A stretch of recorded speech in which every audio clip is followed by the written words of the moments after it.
Kính chào quý vị và khán giả thân mến. Chào mừng quý vị đã đến với Sống Cổ Nhân Audio, nơi lan tỏa triết lý xưa và những bài học quý giá từ bậc tiền nhân. Mỗi video trên kênh sẽ đưa quý vị trở về với những giá trị vượt thời gian, giúp tìm thấy sự bình yên và trí tuệ giữa cuộc sống hiện đại.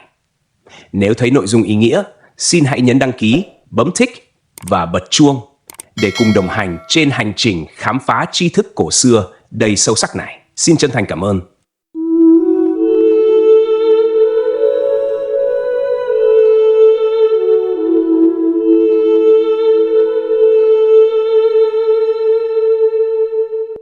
Cuộc sống là một chuỗi dài những tình huống thăng trầm, đôi khi đẩy con người vào các trạng thái cảm xúc khó lường. Trong những hoàn cảnh đó, nhiều người cảm thấy bị cảm xúc cuốn trôi, không kiểm soát được và bị đẩy đến những hành động, lời nói khiến họ tiếc nuối về sau. Nhưng có một nhóm người lại điềm tĩnh, bình thản và giữ được bản lĩnh, khiến người khác phải ngưỡng mộ. Đó là những người mạnh mẽ trong tâm hồn vì họ đã học được cách kiểm soát cảm xúc của mình. 1. Kiểm soát cảm xúc, một khả năng cần phải rèn luyện. Kiểm soát cảm xúc không phải là sự kiềm chế ngắn hạn. Nó đòi hỏi sự rèn luyện lâu dài và không ngừng nghỉ. Một người mạnh mẽ thật sự không phải là người chưa bao giờ cảm thấy giận dữ, thất vọng hay buồn bã, mà là người biết đối diện với những cảm xúc đó một cách bình tĩnh và lý trí. Nhà thơ John Milton từng nói rằng, người có thể kiểm soát được đam mê, dục vọng và nỗi sợ hãi của mình còn hơn cả một vị vua. Câu nói này hàm ý rằng sức mạnh thực sự không nằm ở quyền lực bên ngoài mà ở khả năng điều khiển bản thân từ bên trong. 2. Câu chuyện về Hàn Tín, biểu tượng cho sự điềm tĩnh Hàn Tín. Một trong những danh tướng lỗi lạc trong lịch sử Trung Quốc. Nổi tiếng không chỉ vì tài năng quân sự mà còn vì khả năng kiểm soát cảm xúc siêu phàm của mình. Từ nhỏ, Hàn Tín đã phải chịu đựng nhiều thiệt thòi và sự khinh miệt từ người khác. Có một lần, ông bị một gã đồ tể thách thức, buộc phải lựa chọn giữa chui qua háng của gã hoặc rút kiếm giết hắn. Giữa lúc chịu nhục nhã tột cùng, Hàn Tín vẫn giữ bình tĩnh, quyết định nhún nhường để giữ mạng sống, mặc dù điều đó đồng nghĩa với việc ông sẽ phải chịu sự cười nhạo của nhiều người. Quyết định của Hàn Tín không hề thể hiện sự yếu đuối, mà lại là minh chứng rõ ràng cho sức mạnh của sự kiểm soát cảm xúc. Sự lựa chọn này đã giúp ông tránh được xung đột không đáng có và giữ lại mạng sống để chờ đợi thời cơ tỏa sáng. Sau này, Hàn Tín đã trở thành một vị tướng vĩ đại, lãnh đạo quân đội, lập nên nhiều chiến công oanh liệt. Ông là minh chứng sống cho việc kiểm soát cảm xúc, không chỉ là sự nhún nhường mà còn là sự lựa chọn sáng suốt, giúp một người vượt qua thử thách ngặt nghèo để vươn tới đỉnh cao. 3. Tại sao kiểm soát cảm xúc là dấu hiệu của người mạnh mẽ? Con người thường dễ dàng bị tác động bởi những lời khen, lời chê hoặc sự công kích của người khác. Những người yếu đuối sẽ để cảm xúc chi phối, phản ứng ngay lập tức bằng lời nói hoặc hành động. Tuy nhiên, người mạnh mẽ lại hiểu rằng trong mọi tình huống, điều quan trọng nhất không phải là cảm giác lúc đó mà là kết quả của hành động mình sẽ tạo ra. Họ biết rằng những quyết định thiếu suy nghĩ khi bị cảm xúc lấn át sẽ thường mang lại hậu quả không mong muốn. Một người mạnh mẽ là người có thể đứng vững trước những xúc cảm mãnh liệt, dù đó là tức giận, đau đớn hay thất vọng. Họ hiểu rằng trong những lúc yếu lòng, cần giữ cho bản thân bình thản và kiên nhẫn. Điều đó không phải là sự kìm nén đau khổ, mà là sự chủ động trong việc lựa chọn cách phản ứng với hoàn cảnh. Những người mạnh mẽ biết rằng việc để cảm xúc điều khiển mình sẽ chỉ làm tình huống thêm rối ren, trong khi bình tĩnh sẽ mở ra nhiều hướng giải quyết tích cực hơn. 4. Học từ sự điềm đạm của Lão Tử. Trong Đạo Đức Kinh, Lão Tử dạy rằng nước lợi cho muôn vật mà không tranh giành, giống như cách người mạnh mẽ đứng vững trước cuộc đời. Một câu chuyện về Lão Tử đã nhấn mạnh điều này. Một ngày kia, khi có một người xa lạ đến nhà Lão Tử và buông lời xúc phạm, ông không nổi giận mà chỉ đáp lại bằng một nụ cười bình thản. Người đó ngạc nhiên, hỏi lý do. Lão Tử chỉ đáp nhẹ nhàng: Ngươi có thể nghĩ về ta như thế nào tùy ý, nhưng ta là ta. Người mạnh mẽ không cần dùng lời nói để đáp trả. Họ để sự bình yên và trí tuệ bên trong tự trả lời cho mọi công kích. 5. Những hệ lụy của việc không kiểm soát được cảm xúc. Lịch sử và cuộc sống thường ngày đều cho thấy rằng những người không kiểm soát được cảm xúc dễ bị đẩy vào tình huống khó xử. Câu chuyện về Trương Phi là một ví dụ đau lòng về hậu quả của việc không làm chủ được bản thân. Khi nhận tin người anh kết nghĩa của mình là Quan Vũ bị sát hại, Trương Phi vì quá đau đớn và phẫn nộ đã say rượu, trút giận lên binh lính và mắng chửi tất cả những người xung quanh. Chính sự mất kiểm soát này đã khiến ông bị thuộc hạ ám sát. Bi kịch của Trương Phi là minh chứng rõ ràng không thể bù đắp cho sự thiếu kiểm soát cảm xúc. Những cảm xúc tiêu cực khi bùng nổ không chỉ tổn thương người xung quanh mà còn khiến con người đánh mất chính mình. 6. Bình thản. Trước những xúc cảm của người khác. Kiểm soát cảm xúc còn giúp chúng ta không bị ảnh hưởng bởi những xúc cảm của người khác. Có người có thể xúc phạm ta, không tôn trọng hoặc hiểu lầm, nhưng người mạnh mẽ không để những điều đó làm tổn thương bản thân. Họ hiểu rằng không phải mọi người đều có khả năng nhìn nhận sự việc một cách đúng đắn, và việc tranh cãi với những điều không đáng là sự lãng phí năng lượng. Tâm hồn của những người này giống như một chiếc thuyền trống mà Trang Tử từng nhắc đến. Không ai có thể làm tổn thương họ nếu họ không để ý hay coi trọng điều đó. Người mạnh mẽ hiểu rằng cuộc đời là một dòng chảy vô tận và sẽ có lúc chúng ta phải đối diện với những người và những tình huống không như ý muốn. Thay vì phản ứng bột phát, họ chọn cách giữ cho tâm trí bình thản, tập trung vào mục tiêu dài hạn và không để những chuyện nhỏ nhặt làm mất đi hướng đi của mình. Bài học đúc kết: kiểm soát cảm xúc không phải là phủ nhận hay chối bỏ cảm giác của bản thân, mà là học cách sống chung với chúng, hiểu rõ chúng và không để chúng dẫn lối. Người mạnh mẽ không phải là người không bao giờ cảm thấy yếu đuối hay sợ hãi, mà là người biết cách đối diện với những cảm xúc đó một cách tích cực và lý trí. Chúng ta không thể kiểm soát mọi thứ xảy ra xung quanh mình, nhưng ta có thể kiểm soát được cách phản ứng của bản thân trước chúng. Như Lão Tử từng nói, sống thuận theo tự nhiên là hạnh phúc. Khi có thể nhìn nhận mọi việc với cái nhìn bao dung và bình thản, không phán xét, không đố kỵ, ta sẽ cảm thấy cuộc đời nhẹ nhàng và ý nghĩa hơn. Việc học cách kiểm soát cảm xúc không chỉ giúp con người vượt qua những khó khăn trong cuộc sống mà còn đem lại sự an nhiên và hạnh phúc thực sự. Hãy rèn luyện để trở thành một người mạnh mẽ, không chỉ trong thể xác mà còn trong tâm hồn, bởi đó mới là sức mạnh bền vững nhất mà không một sức mạnh bên ngoài nào có thể lay chuyển. Kiểm soát cảm xúc, chìa khóa đến bình an nội tâm. Cuộc sống không tránh khỏi những lúc chúng ta phải đối diện với thử thách, áp lực hay những lời phán xét. Những khoảnh khắc ấy, nếu không biết kiềm chế, chúng ta dễ để cảm xúc lấn át, dẫn đến hành động thiếu suy nghĩ và hối tiếc sau này. Người có thể kiểm soát được cảm xúc giống như một ngọn núi vững chãi giữa cơn giông, không chỉ là người mạnh mẽ mà còn là người có khả năng định hình cuộc đời mình theo hướng tốt đẹp hơn. Dưới đây là những câu chuyện sâu sắc về những con người đã chứng minh sức mạnh của sự điềm tĩnh và bình thản. 1. Câu chuyện về bông hoa sen, bình an giữa ao bùn. Có một lần, một nhà sư cùng các đệ tử đi ngang qua một hồ nước đục bùn. Trên mặt nước ấy, một bông hoa sen trắng tinh khiết nở rộ, toát lên vẻ đẹp nhẹ nhàng mà thanh thoát. Người đệ tử nhìn thấy và thắc mắc: "Thầy ơi, tại sao một bông hoa đẹp như vậy lại có thể sinh ra từ bùn đất?" Nhà sư mỉm cười, chỉ vào bông hoa sen rồi đáp: "Chính bùn đất là nguồn dưỡng chất để hoa sen sinh ra.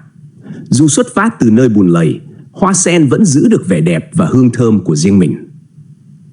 Câu chuyện này nhắc nhở rằng dù chúng ta có đối mặt với những lời gièm pha hay áp lực, quan trọng là phải giữ vững sự trong sáng và bình an của mình. Hoa sen sinh ra từ bùn nhưng không bị bùn làm dơ bẩn, cũng giống như con người trưởng thành qua gian khó nhưng không để khó khăn định hình mình.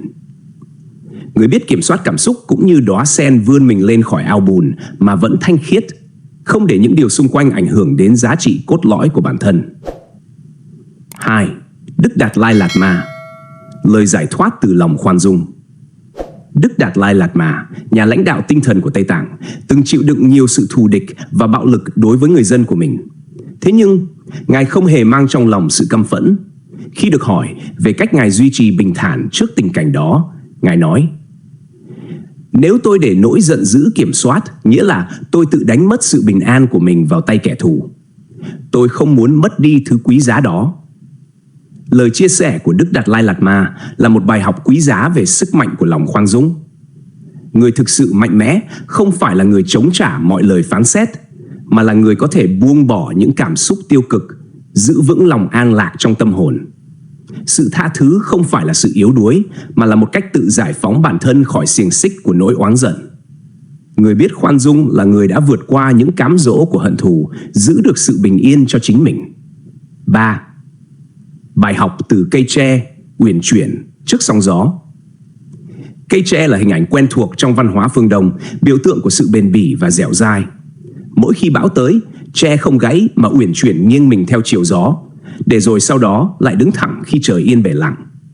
Câu chuyện về cây tre mang đến một bài học sâu sắc về sự kiểm soát cảm xúc. Trong cuộc sống, khi đối diện với áp lực và những tình huống căng thẳng, người biết kiềm chế cảm xúc không phản ứng một cách bốc đồng mà sẽ bình tĩnh đối diện, giống như cây tre uyển chuyển trước cơn bão. Khả năng uyển chuyển giúp chúng ta vượt qua khó khăn một cách bền vững, không để cảm xúc tức thời làm đổ vỡ những mối quan hệ và mục tiêu dài hạn. Sự nhẫn nhịn của Khổng Tử trước sự phỉ báng. Khổng Tử, nhà hiền triết vĩ đại của Trung Hoa, từng gặp phải sự phỉ báng và chê bai khi đi truyền bá tư tưởng của mình.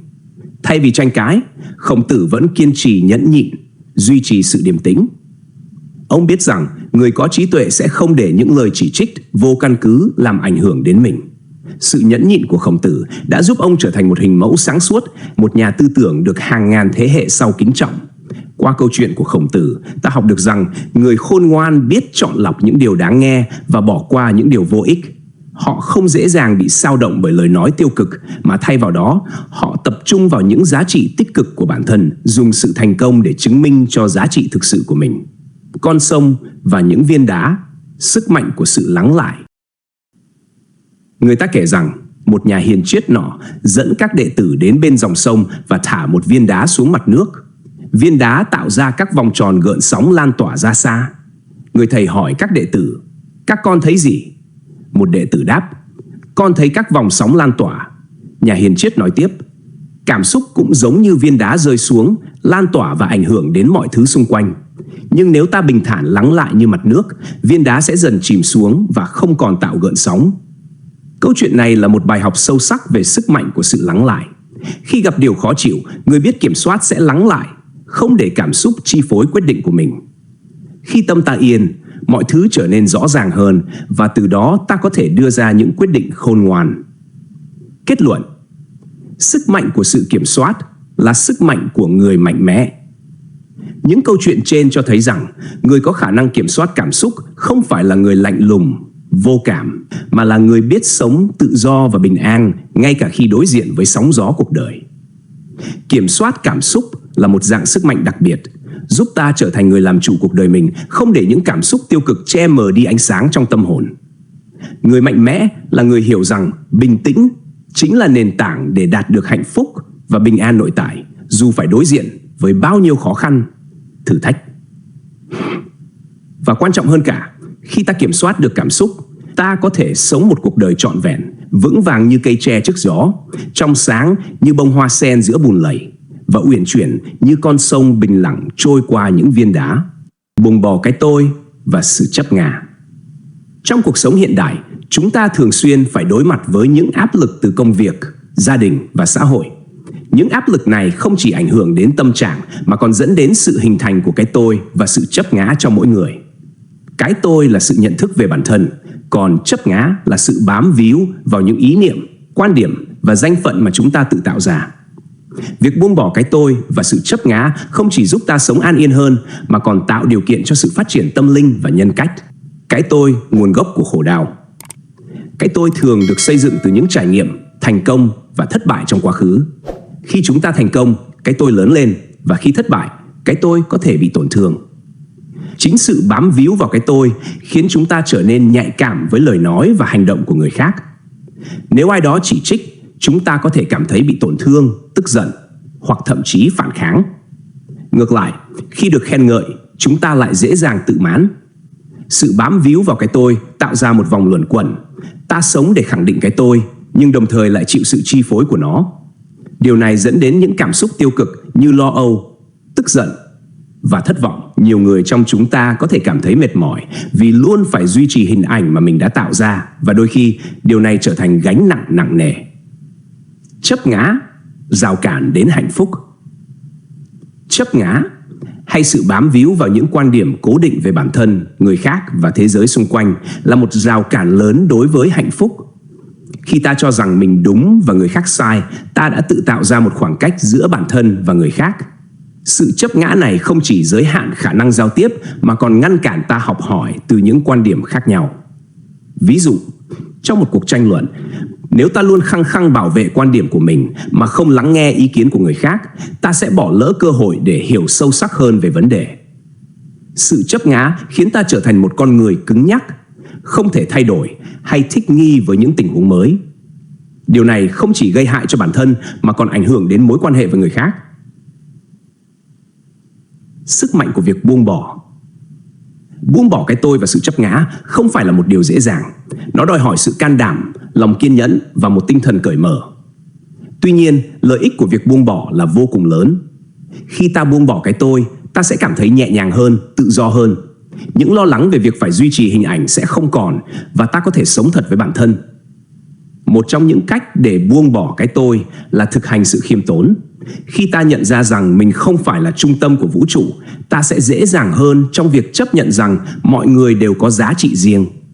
Sự khiêm tốn giúp ta hiểu rằng mỗi người đều đang cố gắng làm điều tốt nhất có thể trong hoàn cảnh của họ.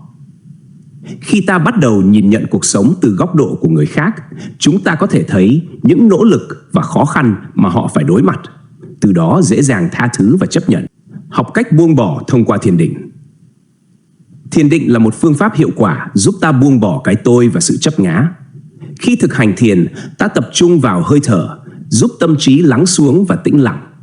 Trong không gian tĩnh lặng đó, ta có thể quan sát những suy nghĩ và cảm xúc của mình mà không phán xét. Điều này giúp ta nhận ra rằng những cảm xúc và suy nghĩ không phải là bản chất của chúng ta, mà chỉ là những hiện tượng nhất thời. Nhiều người khi thực hành thiền đã cảm nhận được sự giải thoát khỏi những nỗi lo lắng, áp lực từ cái tôi và sự chấp ngã. Thay vì bị cuốn vào dòng suy nghĩ tiêu cực, họ học cách đứng ngoài và quan sát. Điều này tạo ra một khoảng cách an toàn giữa bản thân và những cảm xúc tiêu cực, giúp ta dễ dàng buông bỏ, sống đơn giản hơn, một con đường đến tự do. Một phương pháp khác để buông bỏ cái tôi và sự chấp ngã là sống đơn giản hơn. Nhiều người trong chúng ta thường tạo ra những nhu cầu và mong muốn không cần thiết, từ đó làm phức tạp hóa cuộc sống. Khi ta đơn giản hóa cuộc sống, giảm bớt những đồ vật, những mối quan hệ không cần thiết, ta sẽ cảm thấy thanh thản hơn. Đơn giản hóa không chỉ là một cách để làm sạch không gian sống, mà còn giúp ta nhìn nhận cuộc sống theo cách nhẹ nhàng hơn. Sống đơn giản cũng đồng nghĩa với việc sống một cách chân thật. Khi ta không bám víu vào những danh phận, địa vị hay vật chất, ta sẽ nhận ra rằng hạnh phúc không phải là điều gì quá xa vời. Hạnh phúc nằm trong những điều bình dị như tình bạn, gia đình và những trải nghiệm sống.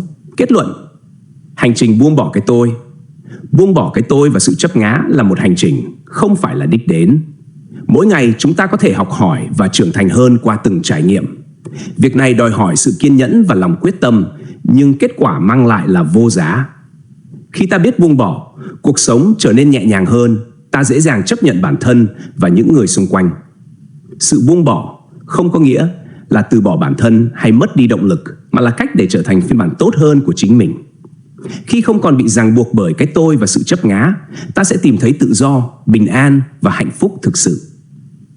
Chỉ cần một bước đi nhỏ trong hành trình buông bỏ, ta đã tiến gần hơn đến một cuộc sống an nhiên, tự tại. Hy vọng bài viết này mang lại cho bạn những suy ngẫm sâu sắc về việc buông bỏ cái tôi và sự chấp ngã. Ý nghĩa của việc nhìn mọi sự như chiếc thuyền trống. Trong triết lý của Trang Tử, một trong những nhà triết học vĩ đại của Trung Quốc, có một câu chuyện nổi tiếng về chiếc thuyền trống giúp chúng ta hiểu rõ hơn về sự bình an trong tâm hồn và cách nhìn nhận cuộc sống.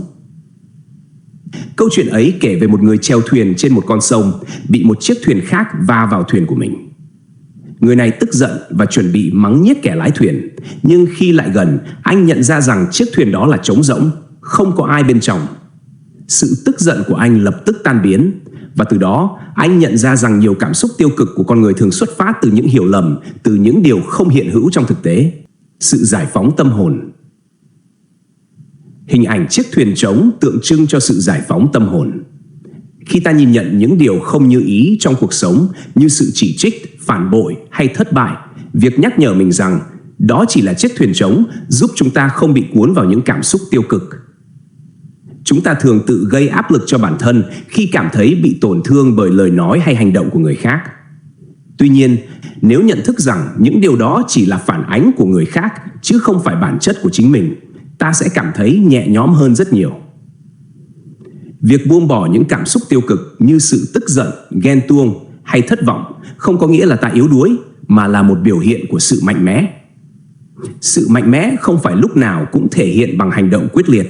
Đôi khi, nó đơn giản chỉ là việc chấp nhận rằng không có gì tồn tại mãi mãi, và mọi điều đều có thể thay đổi. Khi ta nhìn mọi thứ như chiếc thuyền trống, ta sẽ cảm thấy tự do và an nhiên hơn trong cuộc sống. 2. Khả năng nhìn nhận thực tại. Việc nhận thức rằng mọi sự chỉ là chiếc thuyền trống giúp ta phát triển khả năng nhìn nhận thực tại một cách khách quan hơn. Khi gặp phải khó khăn, thay vì tìm kiếm kẻ thù bên ngoài hay đổ lỗi cho hoàn cảnh, ta nên nhìn nhận lại chính mình và cách mà ta phản ứng với tình huống. Đôi khi, những vấn đề ta gặp phải không phải là vấn đề thực sự, mà chỉ là sự phản ánh của cảm xúc bên trong. Chẳng hạn, khi đối mặt với một lời chỉ trích, thay vì ngay lập tức phản ứng bằng sự tức giận hay tổn thương, ta có thể hỏi mình: tại sao tôi lại cảm thấy như vậy? Lời nói đó có thực sự đúng không? Hay đó chỉ là cách mà người khác phản ánh chính những lo lắng của họ lên tôi? Câu hỏi này không chỉ giúp ta tiết chế cảm xúc, mà còn mở ra cơ hội để học hỏi và trưởng thành. 3. Thay đổi cách tư duy. Cách nhìn nhận mọi sự như chiếc thuyền trống còn mang đến một phương pháp tư duy tích cực. Thay vì bị ám ảnh bởi những điều tiêu cực, ta có thể học cách tập trung vào những điều tích cực trong cuộc sống. Hãy tìm kiếm những bài học và giá trị trong mỗi trải nghiệm, ngay cả khi chúng ta phải đối mặt với những thất bại. Khi nhận ra rằng những điều không mong muốn chỉ là một phần nhỏ trong bức tranh tổng thể của cuộc sống, ta sẽ thấy mọi thứ trở nên dễ dàng hơn. Ví dụ, nếu bạn không đạt được mục tiêu nào đó, hãy xem xét những gì bạn đã học được từ quá trình đó. Có thể bạn đã phát triển kỹ năng mới, gặp gỡ những người bạn mới, hoặc đơn giản là hiểu rõ hơn về bản thân mình. Thay vì cảm thấy chán nản, hãy tự hỏi: điều gì tốt đẹp tôi có thể mang theo từ trải nghiệm này? Điều này không chỉ giúp bạn duy trì một tâm thế tích cực mà còn khuyến khích sự phát triển cá nhân. 4. Bài học về sự buông bỏ. Một trong những bài học lớn nhất từ hình ảnh chiếc thuyền trống là sự buông bỏ. Chúng ta thường mang theo trong lòng những gánh nặng của quá khứ, những nỗi đau, sự mất mát hay những sai lầm. Điều này không chỉ làm tổn hại đến tâm trí, mà còn ảnh hưởng đến sức khỏe tinh thần của chúng ta. Khi nhìn nhận mọi sự như chiếc thuyền trống, ta học được cách buông bỏ những gánh nặng đó để tâm hồn có không gian phát triển và sống thật ý nghĩa. Sự buông bỏ không có nghĩa là quên đi hoặc không quan tâm. Ngược lại, đó là việc chấp nhận rằng cuộc sống là một chuỗi những biến đổi không ngừng. Mỗi trải nghiệm, dù tích cực hay tiêu cực, đều có giá trị riêng của nó.